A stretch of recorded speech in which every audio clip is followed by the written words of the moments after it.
સંખેડા તાલુકા પંચાયતની સામાન્ય સભા યોજાઈ। તાલુકા પંચાયતના સભાખંડમાં યોજાયેલી આ સભામાં કારોબારી સમિતિ અને સામાજિક ન્યાય સમિતિની રચના કરવામાં આવી હતી। જે તાલુકા પંચાયતની કારોબારી સમિતિની રચના થઈ હતી તેમાં હસમુખભાઈ સનાભાઈ બારિયા, સોનલબેન ભરતભાઈ વસાવા, અજીતભાઈ સનાભાઈ તડવી, રીટાબેન રોનકભાઈ પટેલ, નીતાબેન શંકરભાઈ વસાવા, ભાવિકાબેન વિશાલભાઈ પટેલ, દીપિકાબેન વિજયભાઈ તડવી, મીનાબેન સુભાષભાઈ તડવી અને અલ્પાબેન જીગ્નેશભાઈ ભીમના નામનો સમાવેશ કરાયો હતો।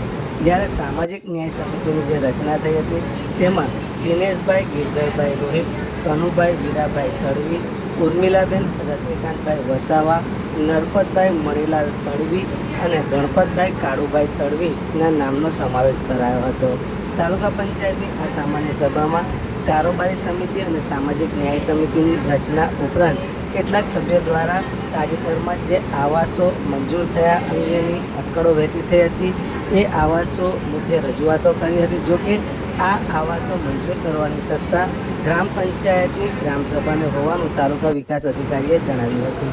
અત્રે ઉલ્લેખનીય છે કે સંખેડા તાલુકા પંચાયતની સામાજિક ન્યાય સમિતિ અને કારોબારી સમિતિમાં સર્વસંમતિથી સૌ સભાસદોની વરણી કરવામાં આવી હતી। યુટ્યુબ ઉપર આવતી લોકલ લાલો ન્યૂઝ ચેનલને સબસ્ક્રાઈબ કરો, લાઈક, શેર કરવાનું ભૂલતા નહીં। ચેનલને સબસ્ક્રાઈબ કરવા માટે બેલ આઇકોન દબાવો જેથી તમને નવા સમાચારોના નોટિફિકેશન ત્વરિતતાથી મળી શકે।